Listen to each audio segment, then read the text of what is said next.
Good afternoon, YouTube. It is 1:20 in the afternoon, and I told you all yesterday that I really wanted to do an unhaul, and I still do want to unhaul some books, but driving to Wichita, by the time I get back, it's gonna be dark outside, and I don't really know if I want to do all that. So instead, I'm going to unhaul some ARCs at some little free libraries around town, because I've been wanting to check out my little free library since I moved here.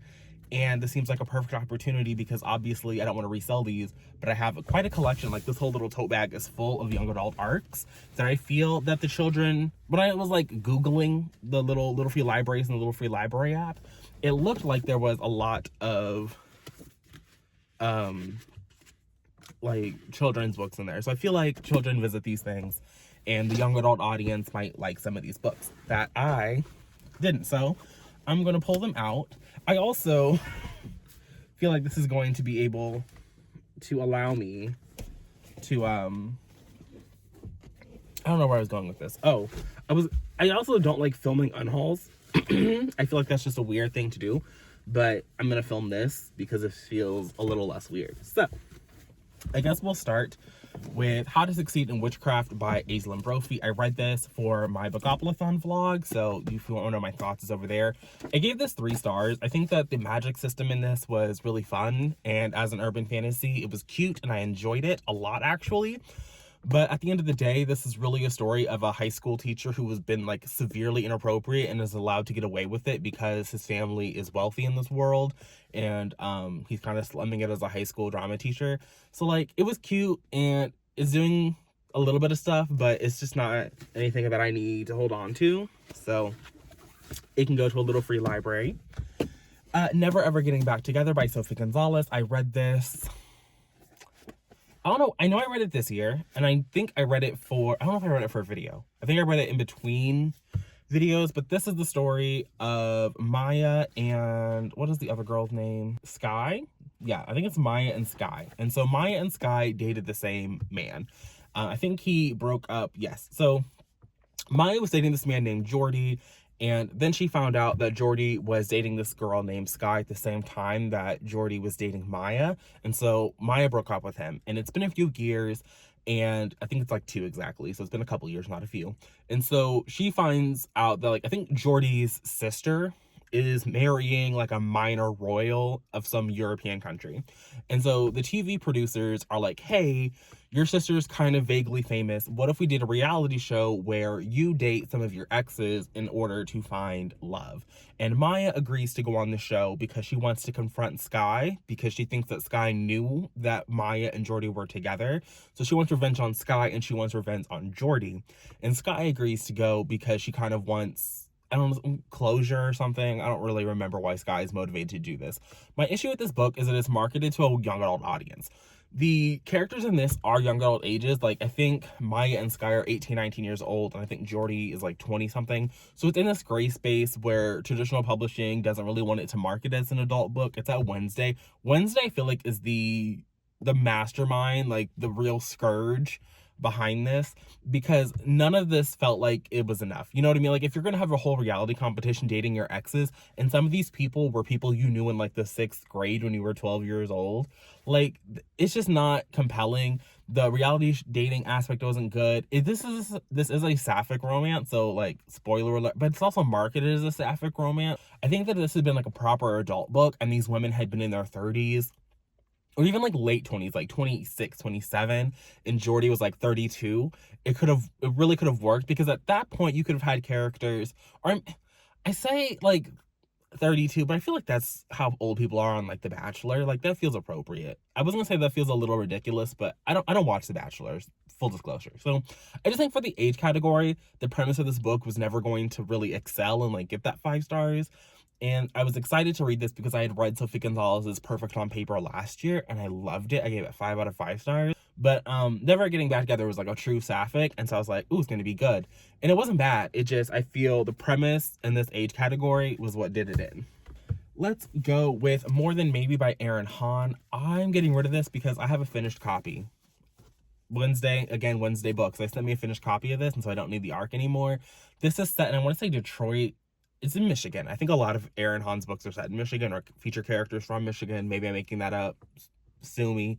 But she is like a music journalist. Like her whole idea is like she wants to be a music journalist, and so she's working at this record store, and he is the son of a famous musician, and they get teamed up together to work on some kind of project for their school, and it's their romance. It was really cute. I really do actually recommend that people read this. I don't think the Aaron Hahn's books get nearly as much hype as they deserve. This did come out in the middle of the pandemic, so like Aaron Hahn kind of lost there, but she's coming out with like adult romances now, and she put out a book after this that wasn't music industry focused, so her career is still going strong. So I'm gonna have to dip back in and see what she's been up to, but this was really cute. I just don't need the arc because I have a finished copy. Then I have Kiss and Tell by Adib Khorram. I read this for my Reading Adib Khorram vlog, where I read this and both Darius books. I like Adib Khorram, but this just didn't work for me. This one has a white main character, and his love interest is an Iranian man, and I don't know, it just wasn't as good. Maybe it's really not fair to say this isn't as good as Darius. I think in like the Battle of the Boy Band books, Kiss and Tell might have been better than If This Gets Out. Actually, I'm pretty sure it is better than If This Gets Out, but I just don't love it enough to keep it. And so I'm just gonna donate it to a little free library and hope that another little Kansan has a good time, because Adib Khorram lives, I think he actually lives in Missouri technically, but he's a Midwest author, so you do love to see that. Then I have The Mall by Megan McCaffrey. This was sent to me in a Goodreads giveaway. I won a Goodreads giveaway, and so they sent it, and this is set in the 90s, so it was like a really cute little retro moment. But it's not remarkable. I've been holding on to it. I moved across the country with it, but I'm never actually going to reread this, so I can get rid of it. I know that Megan McCaffrey's other books, like her first series, got republished with some new covers by Wednesday. Me and Wednesday Books are doing a lot of waking up today. But it's not for me. I'm not gonna reread it. It can go. The Gravity of Us by Phil Stamper. Me and Phil Stamper don't get along. We don't get along. I've yet to read a book by him that I enjoy. I do want to read his new contemporary duet, like his little duology, whatever, about like the four friends. That looks like it could be a good time, but this just didn't work for me. It's set in Texas. We have a main character who is from New York, who was like really against the idea of moving to Texas. His dad is going to be an astronaut, and then he has a relationship with one of the other sons of one of the astronauts, and it just didn't work. There were a lot of John Mayer references, which just felt really wild for a character who's supposed to be 16 in like 2022. Well, not 2022, because this book came out in like 2018, I want to say. Where is it? Oh, coming February 4th, 2020. So I guess this was like a 2019 arc that I got. I don't know, but it was cute. I was excited to read it. I wanted to read it. I read it, and it just didn't live up to the hype for me, so it can go. This is a book that I actually really do enjoy, but I've never reread it, and I don't think that's going to change. And if I wanted to reread it, I would probably just get it from the library, and that is Lauren Shippens's The Infinite Noise. This is a book in a series based around this podcast that I've never listened to, but we're following this jock and this other little boy, and they have a relationship. There are some superpower situations happening. It was really good. I really enjoyed it, but again, I'm never gonna reread it, so it can go. Next are books that I feel this is a book that I just don't like. Are Eric Thomas's The Kings of Beemore. I read this for Readathon, so there's a whole 3-hour vlog. It's time-stamped. You can go straight to it. This is obviously for location in the title, I think was the prompt. And it was supposed to be about these friends who were not reconnecting, but it was their last summer together, their last day together in they wanted to make it special for each other. And so one of the friends, they play hooky from work or they play hooky from school, and they set up this whole elaborate thing. It was supposed to be like fun and joyous, except there was a lot of police brutality. There was a lot, well, not brutality, but there was like, nobody was getting beat over the head like in other books I read this year, but there was police harassment, and characters were just being stupid, and there was supposed to be a little love situation. It was a little foolish for me. Like I said, I vlogged it, so go watch that. I had fresh thoughts there. I think I read this in like March, so it's been quite a while. Next is a book that literally just won an award, but I don't like this book. I think it's very bland, and that is Sapa Tahir's All My Rage. This book, it has a lot going on. It has a lot of topics that it brings up in terms of like familial abuse, sexual abuse, neglect, loss of a loved one, loss of a, well, I guess loss of a loved one covers like a mentor in your life, like passing away. But it's just, it was very shallow. It was very shallow to me, and like it brought up all of these things to be like, oh yeah, it's in the book. But it didn't really dive deep into any of them, and it didn't really examine them in a way that I was like, if we're not gonna examine it, why are we here? You know what I mean? So this can go. Someone else is gonna love it a lot more than I did. And last but not least, I have Wicked As You Wish by Bryn Tobacco. I've literally never touched it. This is another one that was sent to me in a Goodreads giveaway. It's a Source Books book. Y'all know that me and Source Books don't get along. I think that this was the ARC cover. I think it has like an actual cover now. And I'm just never gonna read it. If I do want to read it and get it at the library, there's no point for me to have this. So sorry, Wicked As You Wish is gonna go. This is like a alternate fantasy situation where we have a character from, I think, Arizona, is asked by the prince of the fantasy kingdom to like help with something, go on a quest of some sort. It don't matter to me, so it's gonna go. But those are all the books that I am unhauling. What is up, you guys? I'm here to close out the vlog. You'll notice that there was no reading updates because there was nothing I read today that I could update you on. I read like 200 more pages of Anna Karenina, so I'm on page like 300 and something. But this is a Patreon vlog, so I won't be talking about it other than I read some of it. If you want to know my thoughts, it's $3. That vlog should be up by the end of the week. My goal is to have it up before the holiday weekend. So as for what I'm actually going to do, I'm really invested in the idea of this 24-hour readathon. So I'm going to have a 24-hour readathon. I'm going to do it. We're going to get it done. It is currently 7:41. So I think I'm going to do 9 o'clock tonight until 9 o'clock tomorrow night, because that'll give me an hour to get this video edited and updated and, uploaded and all of that. And then I'll watch some sprint replays from Margaret to get started on some of these books, because I am going to be ambitious. Was it yesterday, the day before, I was telling you that you don't have to read every day to be a successful booktuber, because you definitely don't. Or you're not even a successful booktuber, but just like a reader in general. You don't have to read every day. Banish that thought from your mind unless it's something that you really want to do. I want to get to at least like 75% of this. So that's another like 200-ish pages. I think it's doable. I think I can read this. This is very easy to get through. It's not very dense.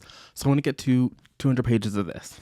But I also have 5 books that I want to read in their entirety. I feel like I should explain why I am continuously standing in front of my fucking television in this odd corner of my room instead of sitting where I usually do in front of my bookshelves.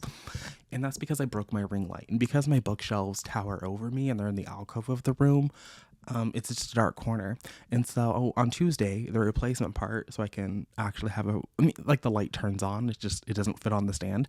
And so on Tuesday, the part to put it back on the stand is supposed to arrive here, and I will be back seated, and I'll be very happy, because every day for the past couple of days, my fucking cord has come unplugged from this microphone, and it's been annoying. And I also feel like I look stupid, like a game show presenter with a comically large.